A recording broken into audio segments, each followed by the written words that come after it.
Munchkins and viewers alike, it's me, Munchie, and welcome back to the channel. Today I am doing a Q&A as requested by you guys, specifically one person out there that said, hey, why not make a Q&A? And so I thought, since I've been out of touch with YouTube, that is a fantabulous idea. So let's get started. I asked the community tab on YouTube what you guys want to ask me, both pet related and personal. Now, just keep in mind, I am a human being on the other side with a bunch of emotional feelings, and I really don't want to see any toxic or hateful comments or nitpicking comments, so make sure that when asking comments that it's not too bad and blah, blah, blah, blah, blah. Disclaimer, disclaimer, disclaimer, disclaimer. So if there's any comments that are advice comments, remember, take those as a grain of salt because they are my opinions. So don't think that I'm highly, up here, high and mighty. I don't think that like my opinion is just utter trash. Unless you really think that way, then why are you here?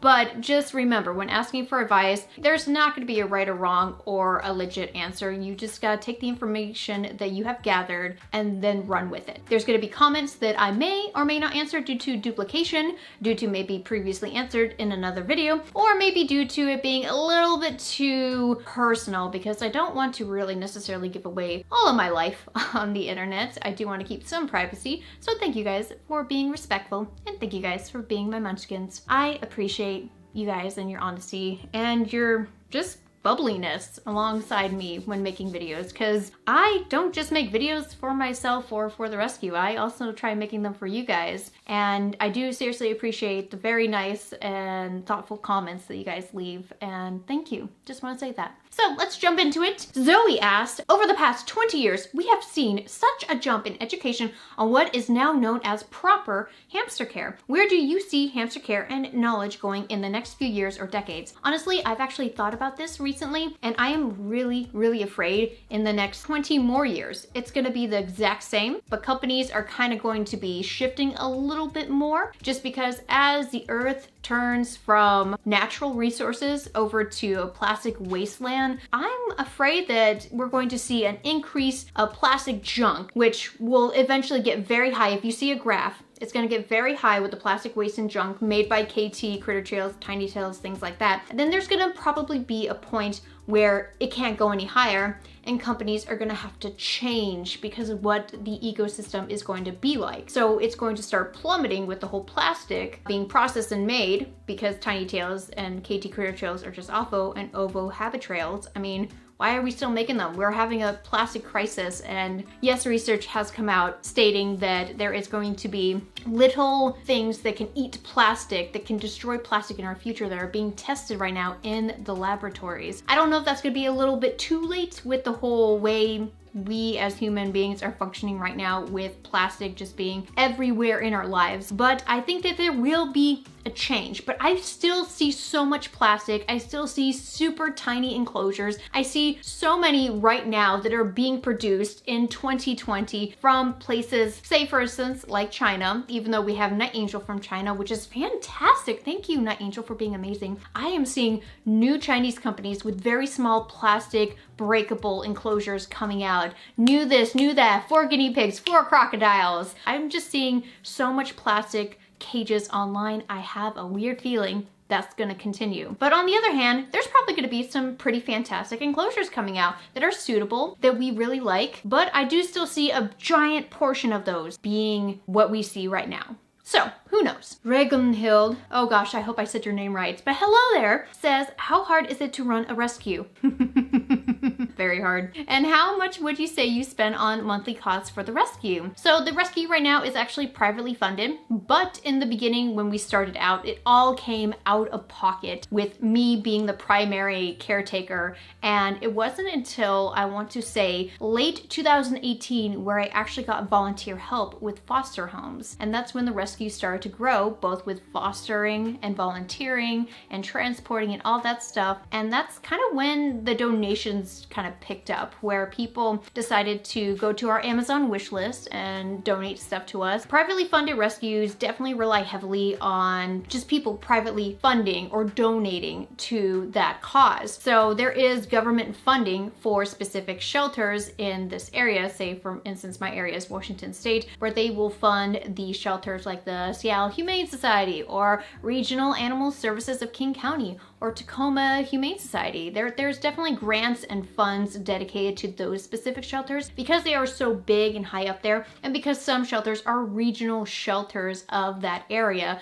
and of that county, that they actually get government funding. But privately funded rescues operate on private donations. So if somebody donates, and this has never happened, but this is just something I've heard about from another rescue, someone donated over $2,000, and that went into their vet care, where they had to go that year to the vets so often that it seriously helped them out when it came to those medical expenses. So for a while, it was all me. And at that time, when I first started, I had a full-time job, and actually I had one full-time job and one part-time job. So I was kind of overworked, but at the same time was doing okay while also making YouTube. And as you're probably aware, YouTube does run AdSense in these videos, and it does help towards my hobby, which that's what I'm calling this, because rescuing, you don't make money from it. You will not make your money back. Just a $10 adoption fee is basically your gas money to and from the area. And because we at the main home are further out, when we travel to outside areas, it does take up and eat up a lot of our gas. We do not have an electrical car. So we just have to make sure that at the rescue,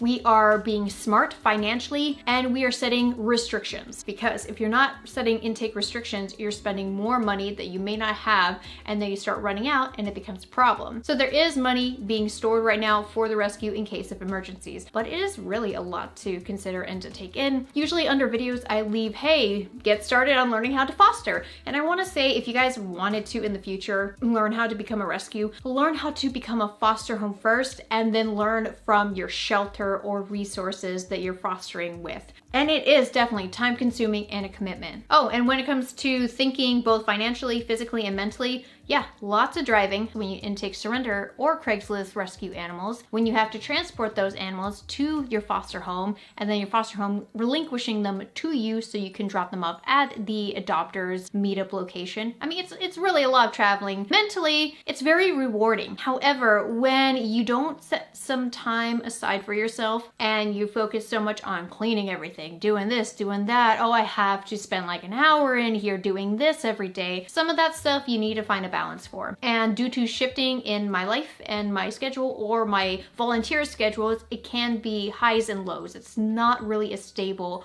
place. Try to, if you're ever going to think about doing rescuing, to just take it easy, take it slow, don't overdo it. And if you overdo it one time because it's in the best interest of the animal, make sure you can take it back and not feel forced. Problem with me, I get a lot of people emailing the rescue, and I really don't want this to happen, guys, so please don't. It's very, no. That people are like, save this animal, save this animal, save this animal in Florida? Guys, I cannot do everything. So I cannot go to Florida and save an animal. All right, so what you guys can do is you can post to local rehoming groups saying, hey, could somebody take in this animal? Show them to local resources. And when I say show them, I mean the people rehoming the animal. You don't want to just be like, yo, shelter, you need to take in this animal right now, all right? It's not doing so well, because there are going to be some privately funded rescues that will take animals off of Craigslist. And then there's going to be the regional shelters where they're not going to do that. They only take in surrenders. But at the same time, if you can find connections, find transporters, find a pet group, then connect with them, then make plans, then try to be a network and place animals if you want to do stuff like that. But mentally and physically, it takes a lot. Barky Rook. Do you find spending time with hamsters helps your mental health? Yes, I've actually cried in the hamster room because I was so relieved to finally be able to spend time with the hamsters, because when I would come home from work, I was so dead tired. I had to make dinner, I had to clean, I had to do all these things. And then when I finally got to the hamster / pet room, I always call it hamster room because there usually is a ton of hamsters in it. But the pet room, when I get there, then I get so happy. But then I also get sad, and it's very conflicting when it comes to my emotional state, because the last month or two it's been very rocky, so I don't know, as I'm currently filming this, how I typically would feel. But happy and sad, I guess. Happy and sad. Nico Desperado.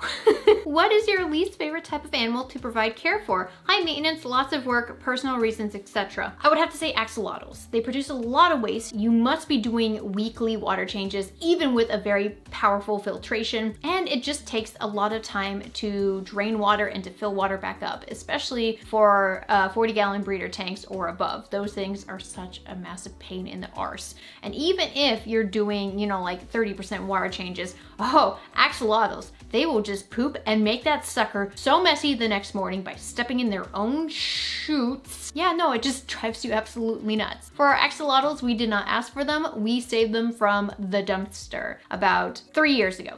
Almost 4 years ago. Holy moly, we've had them for almost 4 years. That is crazy to think about. But yeah, someone just dumped them with a salamander, and it was kind of sad. Raul Diaz. Out of all the cages you have reviewed so far, which one is your favorite? The easiest thing to clean, and the easiest to transport, and the easiest to open up the doors to, and just to store, the Preview 528. It's given me no grief. I like it so much. It's easy to set up on rack systems where we can have one bee down here, one bee right here, one bee right here, and it just looks so nice. Easy to clean, easy to set up. But when it comes to personal, now that's a harder one because I have the mindset of being the rescue girl. So a lot of these enclosures here, they're for them temporarily. They're not gonna be here forever, and it's not like personal care where you could just fill it up to the brim, add so many items. At the rescue, we divide up those items. At the rescue, we use a minimum amount of bedding, or we can use a lot depending on what type of animal we have at the time or how many of them we have at the time. Gerbils take up so much bedding, so that's why we have to kind of be creative and try to be considerate of the other animals within our care and what they get. When it comes to personal, I like the Savic Plaza. I really do. I think that that's a really good cage. However, when it comes to storing that as a rescue standpoint, it's horrible. I hate it. Same with any Savic enclosures that can't have folding bars on them. It's a mess when storing, so I don't like it. Sarah Newbury. I'm probably butchering all of your last names. I'm so sorry. Maybe I should just say your first names. Which species of hamster would you recommend for a beginner? I get this so much. And at the pet store when I used to work there, I would always tell people the Hungarian or winter white hamster. One of the best starter hamsters in my opinion. Syrians, even though some of them can be great starter pets, it's very difficult to please them. So Hungarian hamsters. Oh gosh, I don't know how to say your name. Ister Struck YouTube? Question mark? Would you do an updated rescue room tour? I get so many questions about the room tour. Yes, I will. It is just messy. I don't want to film when it's messy.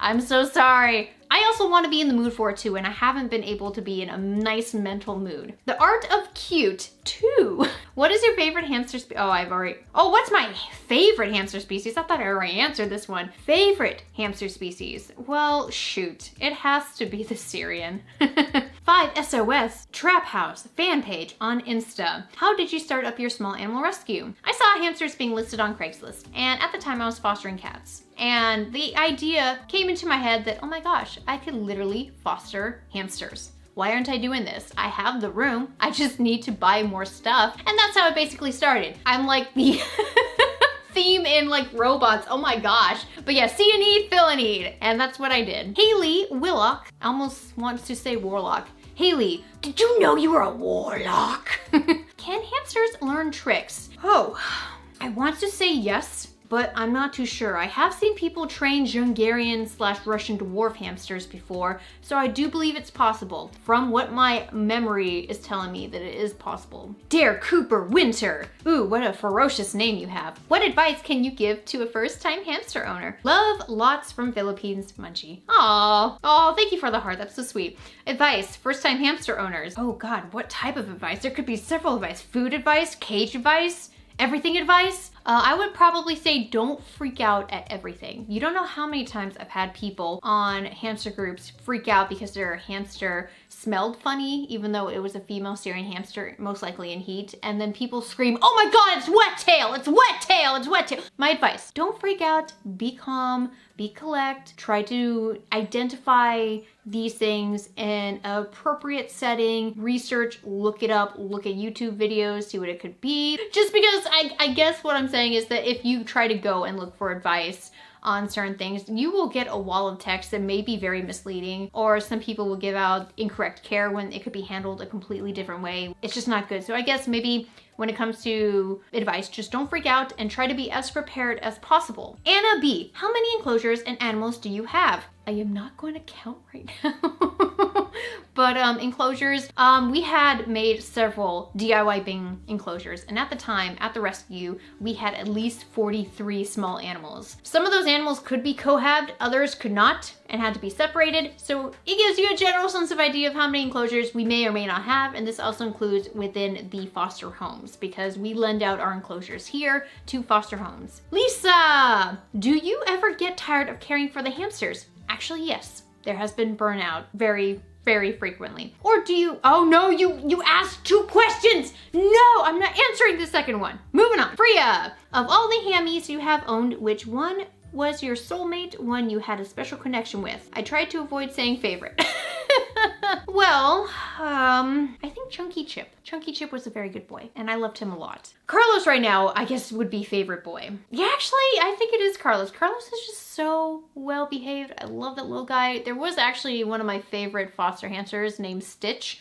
I was tempted to keep him and Chomps. I really love Chomps. Oh my God, Chomps. But I gave him away. So Stitch is living somewhere in Portland right now, and Chomps is living on an island. But yeah, I guess those guys. But yeah, I remember, oh, but Little Missy. It's Little Missy. How could I forget Little Missy? Oh my gosh, Little Missy meant so much to me. Little Missy reminded me a lot of Carlos DeVille when it comes to personality. Like, she did not act like a Syrian hamster in heat, but that was probably because she was much older and stayed at PetSmart for a very long time before I got her in the adoption program. Gaia, what toys would you recommend for hamsters that are very picky with their toys? Very picky. Do you mean chew toys, or do you just mean like hides and stuff? I'm assuming chew toys. Do 5 different textures. All right, 5 different chew toy textures. Try hard items like hardened hay, or maybe lava blocks, or do sticks. There is some sticks I've noticed when it comes to specific retailers that they don't like them too much, especially the You and Me brand. For whatever reason, they don't like the sticks from You and Me from Petco, but they like other sticks, which usually are apple sticks. But anyways, just try different textures and hope things work. If not, just watch over time to see if the hamster will chew up their toys. Lucero, how often should I feed my hamster? So for the rescue, and it really depends on the size and type of your hamster too, so please keep this in mind. For Syrians, we feed at least 2 tablespoons worth every 2 to 3 days, which lately people have been saying you should be feeding a little bit more. And definitely if you want to increase your amount of food given, then increase that, and just watch your hamster store it, because if they store too much of it and they urinate on it and it starts getting moldy, because that's what they do, they're territorial and they will protect their stash. So if any of your food ever turns out to get moldy, it's because of the hamsters. Just make sure they're not overstoring, because that's a problem. You don't want that happening, especially when it comes to those moldy fumes, which has happened sometimes. I missed an area they were storing food and they were peeing in it, and I was like, oh no, I hate this. Oh, why didn't I smell this sooner? They stored it away from their typical pee spot. If it is a dwarf hamster, usually we feed them 1 tablespoon every 2 to 3 days with plenty of fruits and veggies. Usually more veggies than fruits. Fruits is also seen kind of as a treat, and treats I usually feed either once or twice a week in the smallest quantities. I don't want to overfeed, and I just want to reward them. It's like trying to treat train your dog. You don't want to overdo it, and you want to be mixing up the different types of treats you give them every now and then. But that's what we typically give at the rescue. Otherwise, if they are much bigger hamsters or they're getting older, we switch up their food. We provide Wendell's Wonder Formula to those hamsters that need it, like the breaky hamsters, and just to old seniors, or intakes that we get that are very severely underweight and we're trying to buff them back up. So basically, it really all depends, but our census is 2 tablespoons and also at least 2 lab blocks in that C-mix tablespoon scoop per Syrian hamster, or 1 tablespoon per dwarf hamster. Maddie plays Roblox. Oh, do you now? Is that what these kids are playing these days? Just curious, how many years have you done YouTube? Some people thought that I started in like 2010, or like whenever I made my last video, which is Mel meowing. And actually I started in 2007, and that's when I was loading old videos, which are no longer found on the channel because they were just basically for my group of friends until I got to high school. Then I started to branch out, try to be a internet personality like all the kiddies were doing on MySpace. And I kind of just wanted to fit in, let people know, hey, I know you're seeing me in text form on MySpace, but look, this is me and my personality online in video form. And that's kind of how it started. So 2007. Kishera. I sound like that Griffin from Quest for Camelot. Personal question. Oh, thank you for warning me. When was your last real holiday and where did you go? Holiday as vacation? I think it's holiday as vacation. I don't really take vacations though. I want to say the last vacation I took was to Bainbridge Island, which is past Seattle over to the west side. You gotta take a ferry. And I went swimming with my besties at the time at the aquatic center, which was hella fun. Oh my gosh, I really enjoyed that. I really miss swimming. I used to have a swimming pool at my apartments growing up, and I loved swimming so much, and I'm so sad as an adult I don't really do that. If the scene looks different, it's because I had to take my camera off the tripod, put it back on, and I moved it. Addie asks, how did you know that you are ready both financially and mentally to get a hamster? So when I first got my hamsters, I had a job. So that's how I knew I was financially ready, because I had money to spare. Steph La says, what would be your advice to someone who developed a hamster allergy after having their hammy for a long time? Actually, that was me with fleas. I'm sure this is a situation you've seen often as a rescue. Actually, it is not, but it is a lot when it comes to guinea pigs, which we typically don't take in. I'm doing this one time a year thing where I want to foster guinea pigs for a little bit and then not foster them because they're a lot of work. I hear often that, oh, I have to give up my guinea pig or my rabbit because they eat hay and I'm allergic to either their hay or their fur, which sometimes it's, or actually a lot of times it's their hay. And sometimes it's their fur and dander, where if you have a reaction to guinea pig dander, you're probably gonna have a reaction to other mammals like cats and dogs. I'm curious, since I developed an allergy myself, I won't be rehoming my little guy, but I thought it could be informative for all those who have or would develop an allergy. So basically, I have a friend who unfortunately is allergic to cats, but she wanted to be around cats and wanted to be able to manage it. Basically what she did was take her medication that was prescribed by her doctor. So you would probably, if you want to manage it, or anybody who wants to manage living with animals that you have allergies to, you try to clean up their area as often as possible so things don't build up over time. Get an air purifier, that's an absolute must and need be. Maintain filtration and filtering those out because they're going to get stuffy very quickly, especially with pet care, pet hair, and pet dander. And just take your medication. Medication definitely helps. It'll make you feel so much better. If you're one of those people that doesn't want to keep popping pills every now and again, it really does save you so much time and your body is less stressed afterwards. So think about that. It's like when you have a bad toothache and you're like, I really don't want to go to the dentist, but I have to, so I have to bite the bullet and do it, and oh my gosh, I feel so much better afterwards. Oh, my teeth are looking great until the next episode. Woo! Natalie's Pet says, what is the average monthly cost for a pet mouse male? I don't know. When it comes to an average monthly cost, you just kind of have to look into that and look in the size of enclosure you have, look at the price of the food that you're buying, all that stuff. Kensington Van Houten, will you be making a mouse care guide in the future? Yes. However, warning, warning, warning. There is going to be a difference between minimum and idealistic. Minimum is still considered good. However, a lot of people like to say do more, but there is a minimum just so that people don't do worse. So minimums can be fine. However, definitely improve if you can. I've looked into research and someone actually linked to me a recent research done on mice and mice housing in 2018, which is very recent. And they were done on enclosure sizes and stress levels, and they measured stress levels in mice. And it turns out, guess what guys? They are completely fine in smaller enclosures as long as enrichment is filled to the brim. And the reason why I'm so hesitant to make that is because I am getting, for some reason, I'm sorry if this might offend, I'm getting a lot of people saying that their mouse is just like hamster care. It is absolutely not. They are two different species. They have two different needs. They have two different functions. Just saying that it's the exact same thing as hamsters when scientifically studies are showing that no, they're not like hamsters. They're not stress-prone creatures. Mice are actually like the stress and fear is just taken out of them. Basically, that is what it is. And they don't exhibit stress like that. However, they can still in colonies get territorial because that is instincts. So one of the reasons why I haven't made it yet is because of that, because I keep having people tell me that, oh no, they have to have the biggest setup possible. They have to have all this. I have exhibited mouse behavior in both small and big.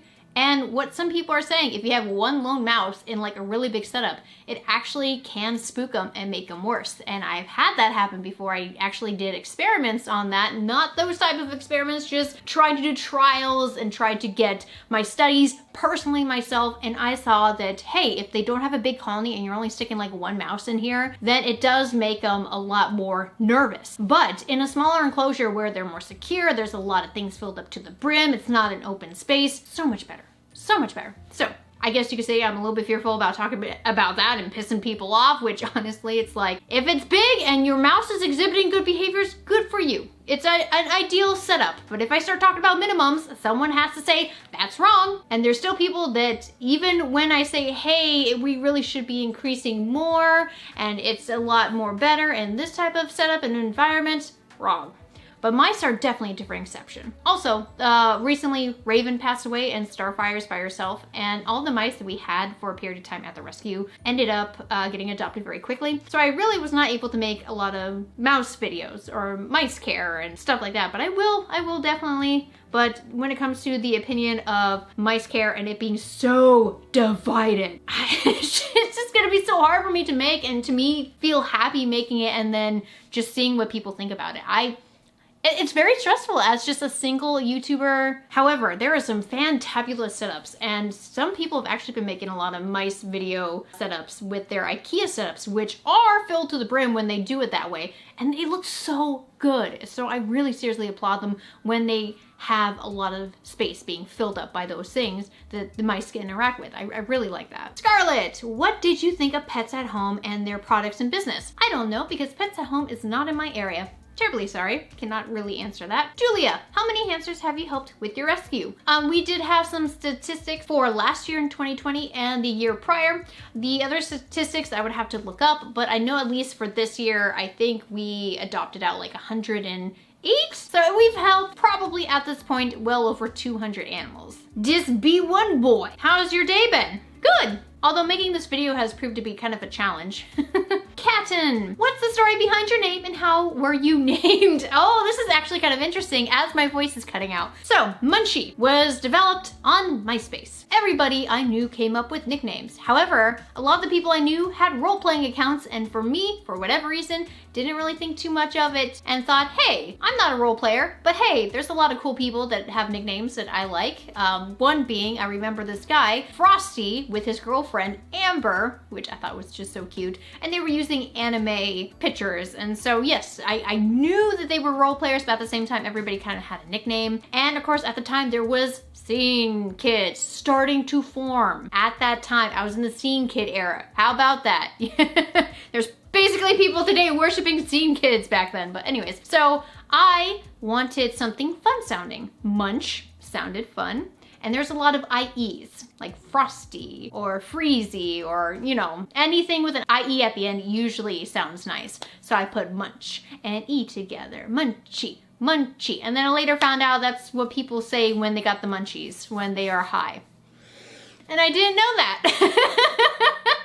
Well, I'm high on personality. Yeah. Okay, we're moving on. That's how I came up with it. And I've had the name for 2 decades now, and I haven't dropped it at all because I like the name Munchie. Memory, how often are you able to provide your animals some playpen free runtime? Oh, I used to be able to at the start of 2020, and throughout 2020 we got an increase of animals at the rescue, and because I have cats, unfortunately I did not have anywhere to set up my playpen. I had a playpen that I made that I use, and they're not in the room, they're actually in the other room, where it was shelving units from Amazon. It's one of those box organizers with the plastic shelves. You just zip tie them all together and it makes your own like little playpen area. I used to be able to do it all the time, and honestly at the rescue I just can't now. I have no room, I have no space, but I am increasing my intakes, however, and that's a good thing too, because that means we can help out more animals. You don't know how many times I've had to put people on the wait list because we just didn't have room at the rescue, but I interact a lot at night inside of their own enclosures and talking to them and letting them run around outside, but they're just not in a playpen or free roaming like environment like I have in the past when I first started out the rescue. Lucy, the cat, what animal have you had the longest? Cats. Oh, a specific animal. I had Moxie the longest. I'll go get her. So this is Moxie. She's actually kind of scared right now because right now, as I'm filming, Tucker is in this room. Tucker is a cat that unfortunately when trying to be introduced to the other cats was very scared and timid, and that actually caused conflicts. So unfortunately, Tucker is a only cat, and Moxie can actually sense him in this room. She can smell him. This used to be her domain and now it isn't anymore, so she's actually a little bit nervous. She is turning 10 this year. We're going to be 10 in, I believe, September, but we have had her since she was a kitten. And there was this lady, for her story at least, that she was renting out a house. When the person that was renting moved away, she went to investigate, and there was 2 separate kittens without their mothers inside of the house. So she took them in, she put them on her patio. Yeah, Moxie was outside on a patio, and there was kitten chow and milk, just cow's milk. And they were listed as free on Classified's online website in 2011. So we went down, it wasn't too far away, me and my partner, because my partner had just lost his cat, Tweak, to FIV, and he died when he was, I think, either 3 or 4 years old, which is very young for a cat. For his birthday, I was like, you know what, let's get you a cat, let's make you all nice and happy, and that was Moxie here. And Moxie actually sat on his shoulder. There was like at least 21 kittens there, I swear, and my partner was trying to pick him out, and yeah, Moxie just kind of sat on his shoulder, and he's like, this is the one. I want a travel kitty that will sit on my shoulder. She don't sit on shoulders no more, but she'll sit on your face when the time comes. But this is her, and she's actually very small. She only weighs about 7 pounds. I mean, look at how small she is. Bye, Mox. But I think that's with stunted growth and development because of her situation at the beginning of life. With all the other cats in the household, they've outgrown her. We've had Finn, who went from being an 8-week-old kitten to a 3-year-old cat now, and he's bigger than her. That's Moxie for you, and we've had her the longest. So that just about wraps it up because I know I've been filming for a while, so thank you guys so much for watching. I'm sorry if I did not get to your comment, there was just a lot of them. So I hope this was at least fun for you guys to just listen to me talk about personal stuff or just my opinions. So thank you so much. Hit like if you enjoyed, comment down below with anything you like to say, subscribe if you're new here and would like to become a part of the Munchkin family. So thank you guys so much today, and take care. Bye-bye!